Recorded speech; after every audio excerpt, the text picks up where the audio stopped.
সন্ধ্যার সময় ছিল, আকাশে সূর্য তার শেষ নিঃশ্বাস নিচ্ছিল। হালকা ঝড়ো হাওয়া ফিজায় ভাসছিল, আর গাছের ডালগুলো যেন কোনো অজানা সুরে মগ্ন ছিল। গ্রামের সরু গলিগুলো সব সময়ের মতো সেদিনও তার নিস্তব্ধতায় মোড়া ছিল।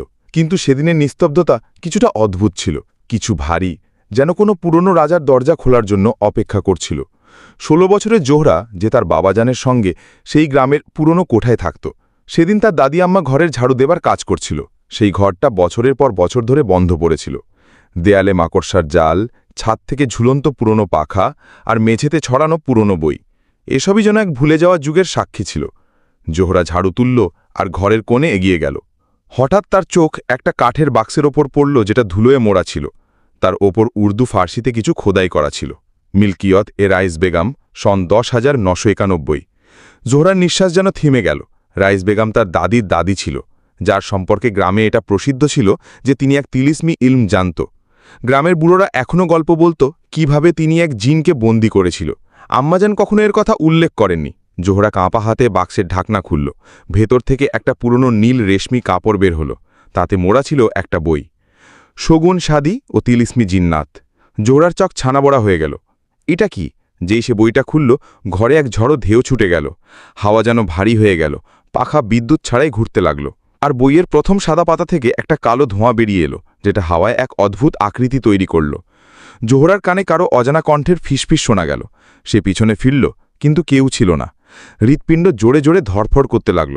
বইয়ের পরের পাতায় একটা নকশা ছিল, তাতে লেখা ছিল, যেখানে শগুন টুটবে সেখানে জিন জাগবে। জোহরা কি এই নকশার পিছু নেবে? এটা কি কোনো ছলনা নাকি বাস্তব? জিনের কি সম্পর্ক সাদির শগুনের সঙ্গে?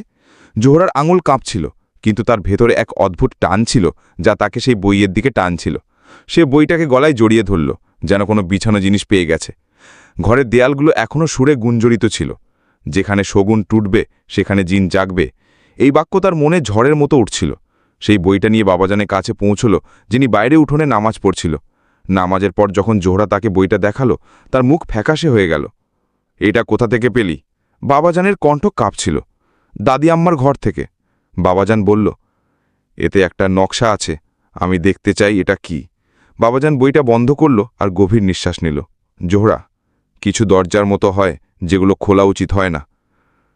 কিন্তু বাবা, হয়তো এতে কোনো রহস্য লুকিয়ে আছে। আমাদের আম্মাজানের পরিচয়, তার কথাগুলো। বাবাজান একটা লম্বা নিস্তব্ধতা টেনে বলল, ঠিক আছে, কিন্তু মনে রাখ, এটা পথ সহজ নয়। যদি একবার পা ফেলিস, তবে ফিরে আসা অসম্ভব হতে পারে। দুদিন পর রাতের বেলা জোহরা সেই নকশা আবার বের করল। তাতে একটা পাহাড়ি এলাকার চিত্র ছিল। গ্রাম থেকে প্রায় ৫ কিলোমিটার দূরে একটা পরিত্যক্ত প্রাসাদ, যাকে লোকে জ্বলন্ত কেল্লা বলতো। বলা হতো যে সেখানে প্রতি অমাবস্যার রাতে আগুন নিজে নিজে জ্বলে ওঠে আর রহস্যময় ছায়া ঘুরে বেড়ায়। জোহরা কাউকে না জানিয়ে পরের দিন সেখানে যাবার সিদ্ধান্ত নিল। সকালে জোহরা একটা ঝোলায় বই, পানি আর কিছু রুটি ও ডাল নিয়ে বেরিয়ে পড়ল। পথটা জঙ্গলের মধ্যে দিয়ে যাচ্ছিল। চারপাশে নীরবতা আর অদ্ভুত শান্তি ছিল, যেন গাছগুলোও কোনো তিলিস্মের অংশ। হাঁটতে হাঁটতে তাকে এক বুড়ো ফকির মিলল। সে মাটিতে বসে কিছু বড়বড় করছিল। বেটি, তুই কোন পথে চলেছস? ফকিরের চোখ যেন তার আত্মায় ঝাঁকি দিচ্ছিল। আমি জ্বলন্ত কেল্লার দিকে যাচ্ছি। বুড়ো ফকির হাসল, কিন্তু তার হাসিতে এক অদ্ভুত ভয় ছিল। তারপর কান খুলে শোন, সেখানে শগুন টুটে, আর যখন শগুন টুটে জিন জাগে। তোর নামের অর্থ কি জানিস? জোহরা চমকে উঠল। জোহরা মানে সিতারা, আর প্রতিটি সিতারাকে জিন চেনে। তুই বাছা হয়েছিস। জোহরা কিছু বলতে যাচ্ছিল যে বুড়ো ফকির হঠাৎ অদৃশ্য হয়ে গেল। হাওয়ায় শুধু তার রেশা রেশা ঘুরে গেল। জোহরা যখন জ্বলন্ত কেল্লায় পৌঁছল, তখন সূর্য ডুবে গিয়েছিল।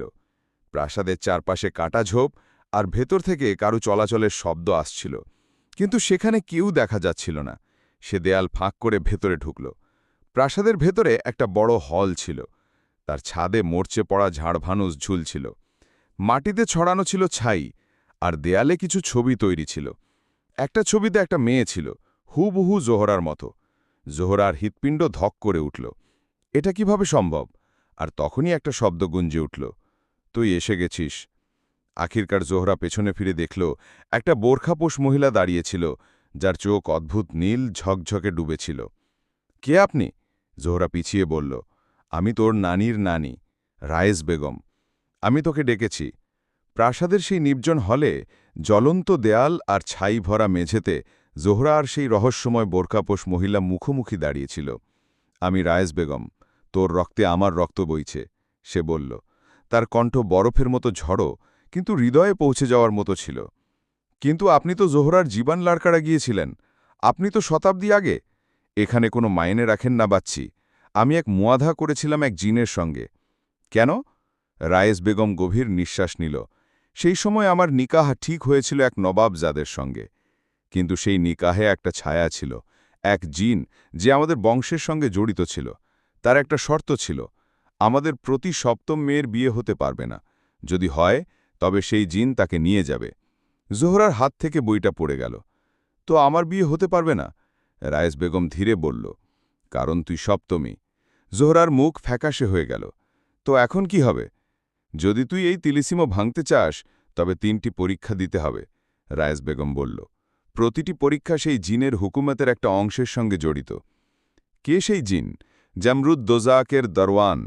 সে শুধু আগুন দিয়ে তৈরি নয়, বরং প্রতিটি সময় দেখতে পারে যে এখনও আসেনি। জোহরার নিঃশ্বাস থেমে গেল। প্রথম পরীক্ষা তুই আজ রাতেই দিতে হবে, রায়েস বেগম বলল। কি করতে হবে? এই প্রাসাদের তহখানায় যাও, সেখানে একটা দরজা আছে যার উপর লেখা থাকবে সুবুত ইনসানিয়াত। যদি তুই সেই দরজা খোলাতে পারিস, তবে বুঝবি তুই এই তেলিসেমে প্রথম পা রেখেছিস। জোহরা তার ঝোলা থেকে দিয়া বের করল আর প্রাসাদের সিঁড়ি দিয়ে নিচে নামতে লাগল। প্রতি পদক্ষেপে যেন মাটি কাঁপছিল। নিচে একটা বড় দরজা ছিল, যার উপর তামার অক্ষরে লেখা ছিল সুবুত ইনসানিয়াত, যে ইনসান হয় কিন্তু অন্যদের জন্য বাঁচে। দরজা খোলেনি। হঠাৎ দেয়ালো থেকে একটা শব্দ গুঞ্জে উঠল, তুই কি নিজের জান দিয়ে কারো অজানা জান বাঁচাতে পারিস? জোহরা কাঁপল। সে বুঝল এই দরজা জাবান দিয়ে নিয়ন্ত্রিত হবে না। তার হাতিয়ার কেটে দরজার উপর রাখল। ঝান ঝান ঝান, দরজা খুলে গেল। ভেতরে অন্ধকার ছিল, কিন্তু মেঝেতে একটা বাচ্চা বাঁধা পড়েছিল, পাশে একটা কোটরিতে ঝড় রাখা ছিল। যদি তুই ঝড় পিস, তবে এই বাচ্চা বাঁচবে, না হলে তোরা দুজনেই মরবি। জোহরা কাঁপল, কিন্তু এক মুহূর্তের জন্য বিষয়টা ভাবেনি। সে কোটরি তুলে নিল। থাম, রাইস বেগমের কণ্ঠ গুঞ্জে উঠল। এটা ছিল পরীক্ষা, আর তুই পাশ করেছিস। বাচ্চা অদৃশ্য হয়ে গেল, ঝড় পানি হয়ে গেল, আর দরজার ওপাশে আরেকটা নকশা খুলল। এখন জোহরা দ্বিতীয় মঞ্জিলের দিকে এগিয়ে গেল। নকশা তাকে একটা পুরনো জলকুণ্ডের দিকে নিয়ে গেল। সেখানে পানি এখনও ফুটছিল, যেন তাতে আগ জ্বলছে। এটাই জামরুদের প্রথম ঝলকের পথ, রায়েস বেগম বলল। জোহরা ঝিলে ঝাঁপ দিল, আর পানিতে একটা ছায়া ছিল, শিংওয়ালা আগুন দিয়ে ঘেলা চোখ, অঙ্গারের মতো। তুই এসে গেছিস। জিনের কুণ্ঠ গুঞ্জে উঠল। এখন হয় তোর শগুন টুটবে, নয়তো আমার এলম জামরুদের ছায়া ঝিলা পানি থেকে বেরিয়ে আসবে। তার পদচিহ্ন থেকে মাটি কাঁপতে লাগল, আর আকাশে কালো মেঘ পড়ে এলো। হাওয়া চিৎকার করতে লাগল, যেন প্রাসাদের দেওয়াল নিজে তাকে ভয় পাচ্ছে। জোহরার চোখ সেই জ্বলন্ত জিনকে দেখছিল, কিন্তু পা যেন মাটিতে গেড়ে গেছে। তুই ইনসান, কিন্তু তোর হিম্মত তোর আত্মার নয়, তোর বংশের। জামরুদের কণ্ঠগুণ ছিল। এখন দ্বিতীয় পরীক্ষা দেখ। যদি সত্যি ভয় পাস, তবে এখনই ফিরে যা, নইলে তোর আত্মা চিরকাল ছিন্নভিন্ন হবে। আমি ভয় পাই না, তুই এসেছিস, জোহরা বলল। ঝিলের পাশে হঠাৎ একটা নীল আলো উঠল। তার মধ্যে একটা গোল আয়না ভাসছিল। আয়নায় হাকিকাত। এতে দেখ আর তোর বাস্তবতা চিনে নে। জোহরা যেই আয়নায় ঝাঁকল, এক অদ্ভুত তেজ তার মনে ছুটে গেল। আয়নায় তাকে দেখালো একটা সোনালি মণ্ডপ, ফুল দিয়ে সাজানো। দুলহা দাঁড়িয়ে আছে, কিন্তু দুলহানের মুখটা জ্বলছে, আর সে চিৎকার করছে। জোহরা ভেগে এলো। তারপর ছবি বদলে গেল। জোহরা একটা উঁচু মঞ্চে বাঁধা আছে, আর নিচে জামরুদ হাসছে। তুই বাঁচবি না, তোর শগুন আমার। জোহরা পিছিয়ে যেতে লাগল, চোখ ভরে এলো। কিন্তু তখনই আয়নায় আর একটা ছবি উঠল। রায়েস বেগম তার হাতে বই তুলে ধরল। জাঞ্জিরে বাঁধা ছিল। তুই ভয় পাস না জোহরা, তুই শগুন নয়, তুই মুকাদ্দর। আয়না হঠাৎ ফেটে গেল। চারপাশে তেজ ছড়িয়ে পড়ল, আর জামরুদের চিৎকার উঠল, না, তুই আমাকে বাঁধতে পারবি না। কিন্তু রায়েস বেগম এখন আলো হয়ে গিয়েছিল। তিনি বইটা দরজায় ঢুকিয়ে দিল, আর যেই শেষ শব্দ বলল, বুম! দরজা ফেটে গেল, আর জামরুদের ছায়া ছাই হয়ে উড়ে গেল। জোহরা কাঁদতে কাঁদতে মাটিতে বসে পড়ল। আকাশ সাফ হয়ে গেল, আর হাওয়ায় একটা নরম সুর গুঞ্জে উঠল। আমি যাইনি, শুধু একটা অংশে রূপান্তরিত হয়েছি। যখনই তুই দোয়া করবি আমি সেখানে থাকব। কয়েক মাস পর গ্রামের মসজিদ আবার আলোকিত হল। প্রতিটি গলি সাজানো হয়েছিল। আজ জোহরার নিকা ছিল, এক সাধারণ কিন্তু রুহানি মজলিস, যেখানে ফুলের বেশি দৃষ্টিতে দোয়া ছিল। মৌলভী সাহেব যখন জোহরার কাছে জিজ্ঞেস করল, কি আপনি এই নিকা কবুল করছেন, তখন তার আত্মা থেকে কণ্ঠ এল, কবুল আছে। সেই শগুন যা পিড়িতে টুটে থাকত আজ মুকাম্মল হয়ে গেছে। কিন্তু যখন রাত নামল আর চাঁদ আকাশে এলো, জোহরার জানালা থেকে একটা হালকা নীল আলো ভেতরে এলো, আর একটা বরফের মতো ঝোড়ো হাওয়ার সঙ্গে একটা শব্দ গুঞ্জে উঠল, এখন তোর হাকিকি সফর শুরু হচ্ছে। 7 বছর কেটে গেছিল। জোহরা এখন একজন মা ছিল। তার মেয়ে সহেরা 7 বছরের হয়ে গিয়েছিল। সঞ্জিদা, কিন্তু চোখে সেই ঝকঝকে যা কখনো জোহরাত ছিল। গ্রাম এখন পুরোপুরি বদলে গিয়েছিল।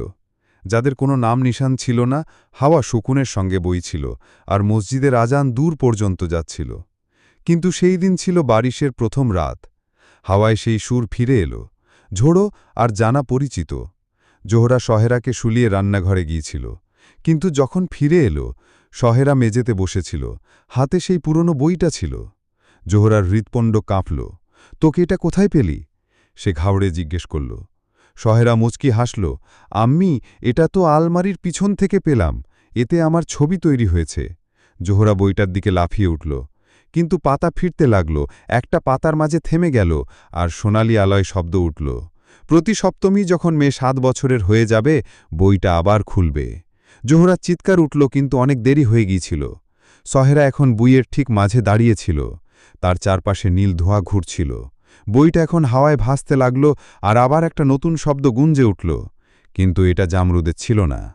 আমি আল হাজার, জামরুদের ওয়ারিশ, এখন আমার পালা। বইটা বন্ধ হয়ে গেল। কিন্তু সহেরার চোখ আর তেমন ছিল না। তাতে একটা তিলিস্ম উঠে এসেছিল, যেন সে এক মাসুম বাচ্চা নয়, বরং কোনো দরজা। জোহরা সেই রাত বসে থাকল, চুপচাপ অন্ধকারে। সে এখন একটা সিদ্ধান্ত নিয়েছিল, আমি আর এই ভুল দ্বিতীয়বার করব না। সে বইটা তুলে নিল, আর সহেরা পেশানিতে একটা লিখল রক্ত দিয়ে। তারপর আকাশের দিকে তাকালো। এখন খেলা শুরু হবে। কিন্তু এবার আমার মেয়ে একা নয়, কারণ যখনই 7 বছর পূর্ণ হয়, যখনই বইটা খোলে, কোনো এক জিন আবার জাগে। সেই রাত কিছু আলাদা ছিল। সহেরা 7ম জন্মদিন ছিল, কিন্তু আকাশে পূর্ণিমা ছিল না। অর্ধেক ঢাকা যেন কোনো ছায়া তাকে ঘিরে রেখেছিল। জোহরা রাতভর জেগে তার মেয়ের নজরবন্দি করল। কিন্তু সহেরার চোখ রাতের 3য় প্রহরে হঠাৎ খুলে গেল। কোনো শব্দ ছাড়াই ঘরের জানালা নিজে নিজে খুলে গেল, আর সেখানে একটা নীল ছায়া দাঁড়িয়েছিল। সহেরার কণ্ঠ বালির মতো শুকনো আর ঝড়ো ছিল। তুই তৈয়ার? সহেরা বলল না, শুধু বইটা তুলে নিল, যা এখন তার মনে বেঁচে ছিল। বইটা আর বন্ধ ছিল না, প্রতিটি পাতা যেন তার রক্তের সঙ্গে জড়িয়ে গিয়েছিল। ছায়া এগিয়ে এলো। আমি আলাহাজার, তোর নামের রেখা আমার হাতে ছিল, এখন আমার আত্মা তোর সঙ্গে জড়িত। জোহরা ঘরে ঢুকল, দুধের গ্লাস হাতে ছিল, আর যেই নীল ছায়াকে দেখল, থেমে গেল। কিন্তু ছায়া অদৃশ্য হয়ে গিয়েছিল। শুধু একটা শব্দ হাওয়ায় ভাসছিল, শুরুয়াত হয়ে গেছে। সকালে যখন জোহরা আলমারি পিছন থেকে দেওয়াল ছুঁড়ে দেখল, সেখানে আরেকটা দরজা খুলল, যার কোনো অস্তিত্ব আগে ছিল না। এই দরজার পিছনে আরেকটা বই রাখা ছিল, কিন্তু এই বইটা জ্বলন্ত লাগছিল। কালো ধোঁয়ার চিহ্ন আর জলছানো পাতা, তাতে লেখা ছিল, জোহরা কাঁপল। তবে আলহাজার নিজের বইও লিখে রেখেছে। সহেরা এখন সেই বই দিয়ে কথা বলতে পারত। প্রতি রাতে যখন সে ঘুমিয়ে যেত, বইটা নিজে নিজে খুলে যেত, আর পাতা থেকে ধোঁয়া বেরোত। ধোঁয়া থেকে শব্দ আসত। 7 রেখা আছে, 7 তিলিছাম।